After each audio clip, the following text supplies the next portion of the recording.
자, 또 한 가지 그 여론조사 결과 오늘 나왔는데 올해 이제 6월에 지방선거가 있고요. 예. 그 중에서도 뭐 꽃이라고 한다면은 서울시장 선거 많은 분들이 관심을 가지고 있는데 서울시장 후보들에 대한 여론조사 결과를 조선일보가 내놨죠? 자, 보겠습니다.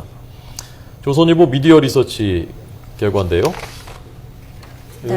먼저 새누리당 후보 선호도군요. 지금 보니까 정몽준 후보가 20.7% 지지율을 보이고 있고요.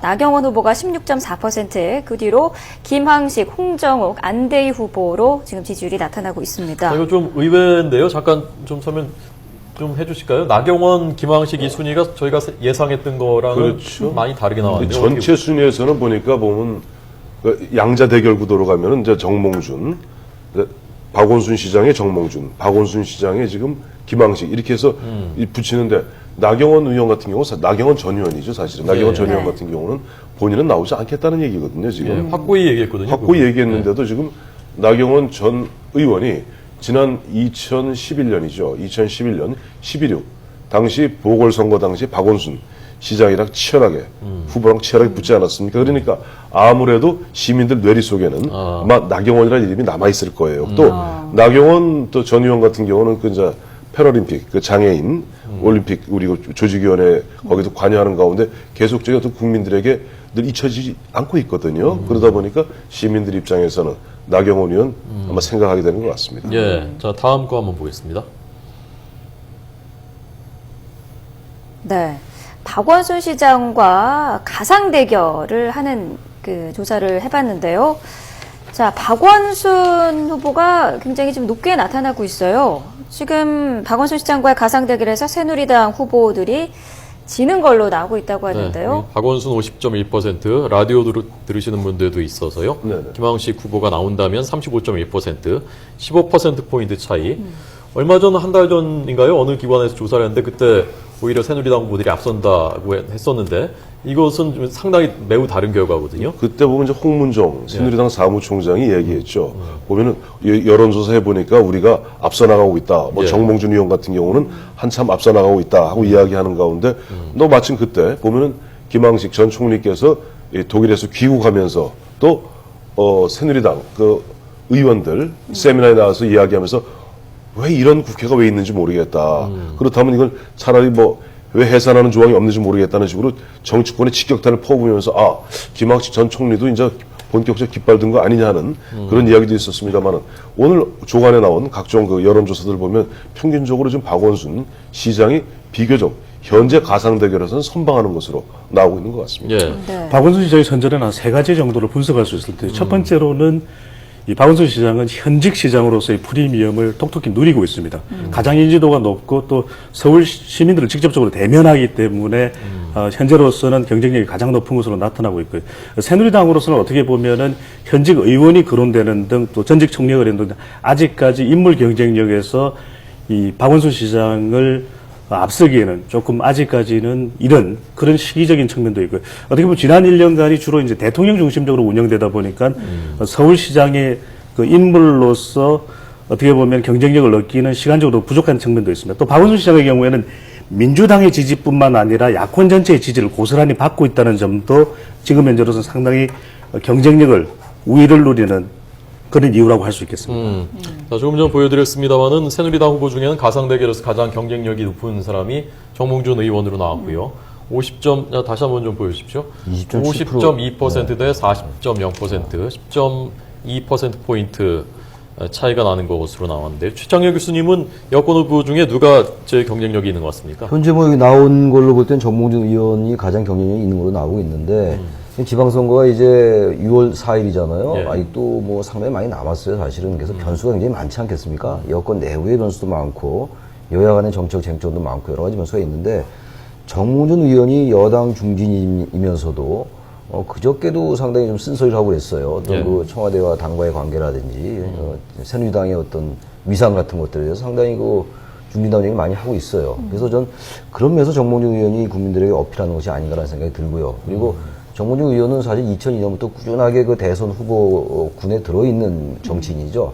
그때 노무현 후보와 단일화 얘기도 있고 그랬었고요. 그래서 현재로서는 정몽준 의원이 경쟁이 있어 보이는데 일단 외부 인사에 대한 관심 같은 것들 바로 그게 이제 그 부분이 이제 김항식 전 총리가 의외로 이게 선전한 모습이 보이는 게 바로 그 부분이거든요. 네. 이런 부분, 안대의 대법관 같은 경우는 물론 현재 지금 모니터에 나온 지지율로 볼 때는 새누리당 내에서 3.6%밖에 안 됩니다만 역시 어떤 정책 변수에 따라서는 부상할 수 있겠습니다만 워낙 뭐 지지율 차이가 크니까 예. 그래서 저는 현역 의원 중에서는 정몽준 의원이 경쟁이 있어 보이고요. 예. 역시 나온 전 나경원 전 의원보다는 김항신 전 총리가 오히려 본인의 의지가 있다면 뭐 도저히 볼만한 그런 구도 아니라고 그 생각합니다. 두 사람 중에는 누가 더 경쟁력이 있는? 정몽준과 김항식 전 총리 글쎄요 그 부분을 뭐 단정적으로 얘기하기는 어렵겠죠. 예. 근데 아무래도 현역 의원의 프리미엄이 분명히 있을 거고요. 또 이제 경선을 통과해야 될 거 아니겠어요? 근데 이런 게 있어요. 정치권에서 보면요. 항상 외부 인사로 있을 때는 상당한 국민들의 기대도 걸고 여가 됐건 야가 됐건요.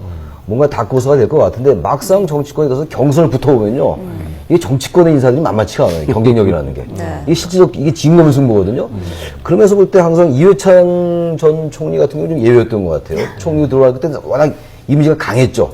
김영삼 대통령과 각을 세워서 총리를 그만뒀던 그게 국민들한테 굉장히 신선해 보였어서 그런 건데 대체로 지금 뭐 반기문 전 총장 얘기도 뭐 대선 관련 많이 거론됐잖아요, 작년에. 예, 그래도 이따 할 겁니다. 나중에 할 겁니까? 몰랐습니다. 근데 저 보면 그래서 여기서 그런 부분에서 볼 때 현재로서는 이미지가 좋다 하더라도 막상 붙으면 잘 모르겠어요. 예. 근데 한 가지 보면 아마 조선일보 미디어 리서치를 기억하고 있습니다만 아침에 네, 보면 맞습니다. 지금 박원순 시장이 계속했으면 좋겠다 하는 답변이 한 45% 정도. 예, 예. 아니다. 바뀌었으면 좋겠다 하는 응답이 한 47% 정도로 네. 오히려 바뀌었으면 좋겠다는 응답이 더 높다는 부분에 저희는 주목할 필요가 있다고 그것도 봐요. 참그 그렇죠. 깨알 만한 부분이에요. 예, 그리고 아무래도 앞서 이제 최 교수님 말씀하신 대로 지금 지금 박원순 시장이 현 시장이에요. 예. 현 시장이고 나머지 분들은 할지 안 할지, 7선의 정몽준 의원이 할지, 전직 총리인 김항식 전 총리가 할지, 본인은 안 하겠다는 나경원 전 의원이 할지 아무도 모르는 지금 미약정 상태에서 가상대결을 붙여놓은 이런 결과가 나오는데 이걸 사실 쭉 4년 전으로 한번 돌려보시죠. 2010년 돌아가면 그 당시 현역 시장이었던 오세훈 시장과 예. 당시 민주당 후보들하고 붙이면 거의 오세훈 시장이 거의 2배가량 다 앞섰습니다. 그러나 막상 결과 붙었으니 어떻게 됐죠? 한명숙 후보하고 오세훈 후보하고 밤을 꼬박 새서 새벽이 되어서야 결과가 나올 정도로 초접전을 벌였던 거예요. 이건 무엇을 갖다가 시사해주고 있냐면은 현역 시장의 프리미엄, 현역 단체장의 프리미엄이 그렇게 크다는 겁니다. 그러니까 앞서 우리 최 교수님 지적해주신 바와 같이 지금 만약에 진짜 본인이 한번 뜻이 있다면은 여기서 기웃할 것이 아니라 한 번쯤 이제는 한 5개월 조금 더 남지 않았습니까? 던지게 되면은 결과는 사실 누구도 함부로 예측할 수 없는 예측 불허이다.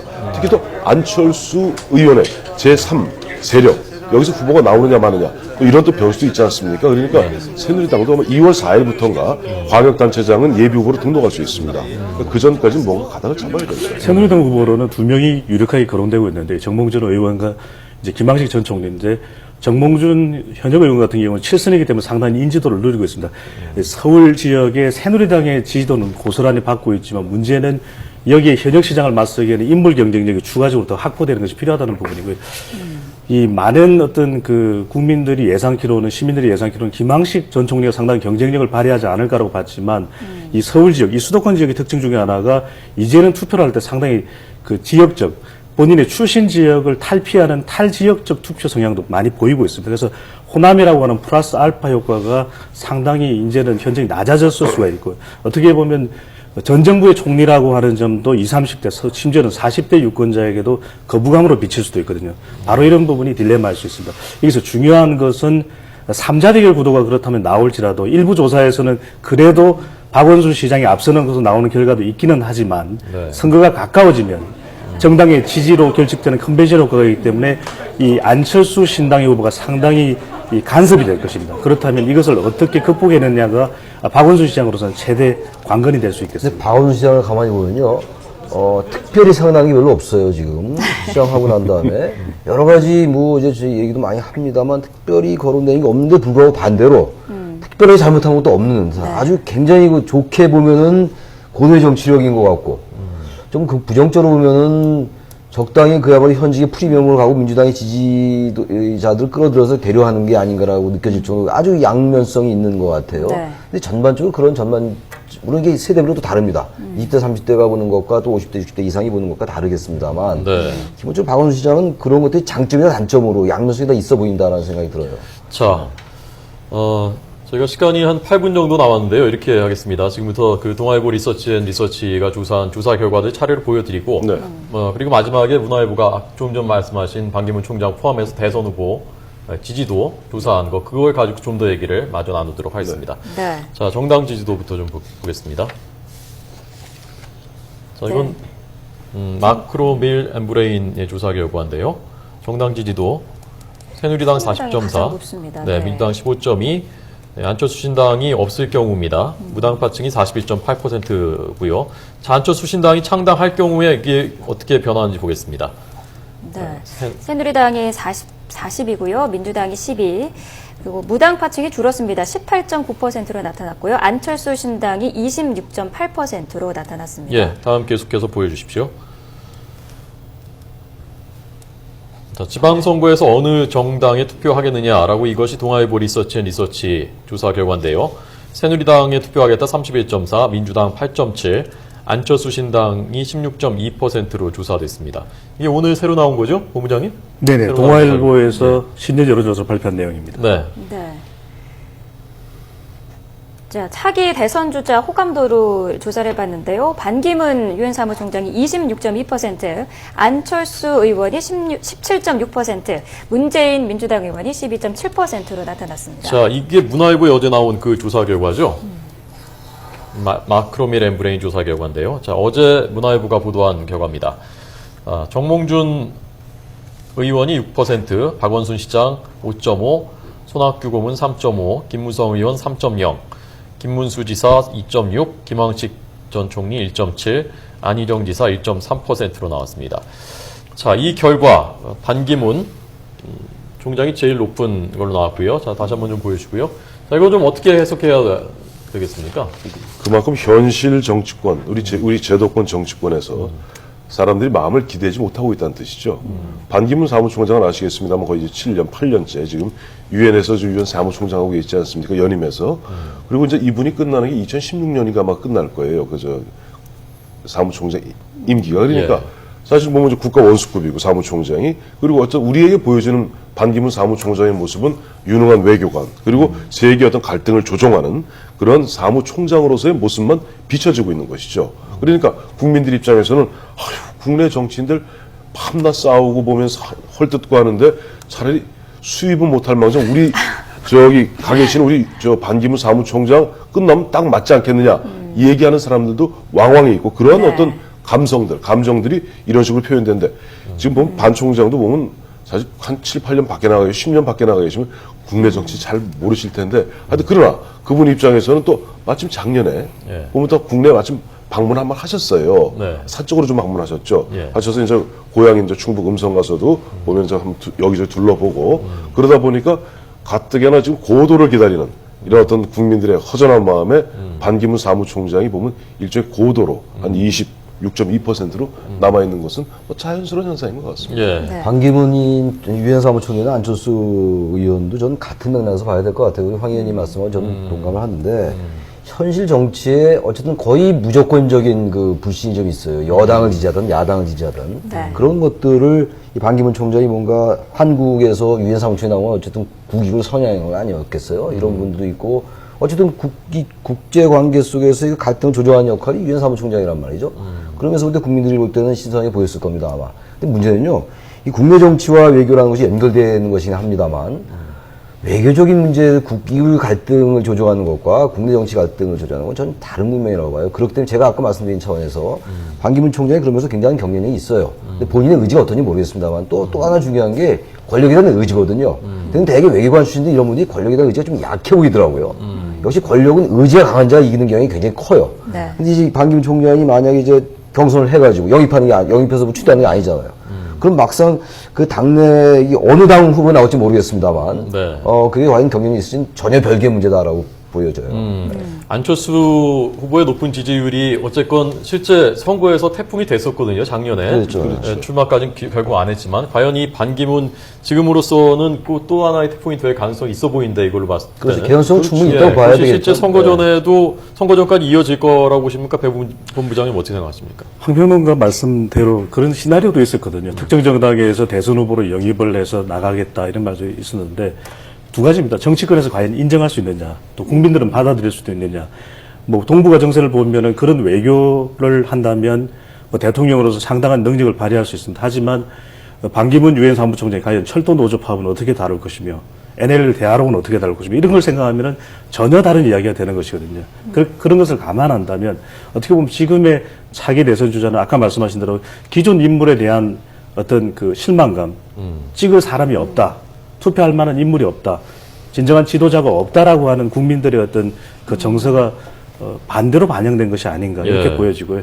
어떻게 보면 유엔 사무총장을 잘하고 계신 분은 계속 이 반열에 올려놓는다는 것이 잘하는 짓인지는 그런데 모르겠습니다. 거꾸로 생각해 보면요, 예. 제가 그냥 반대 입장에서 제 사견이 아니라 중동 문제, 국제적인 분쟁 문제를 해결하셨던 분이 철도파업 문제 해결하는 건 좀 더 쉬운 문제인 저는 더 어려울 것 같은데요. 어렵습니까? 왜냐면 철도파업이? 국가는 국가 이성이라는 게 존재합니다. 기본적으로 국익이 지나 국가 이성이란 말을 우리가 쓰는데 전문용어로.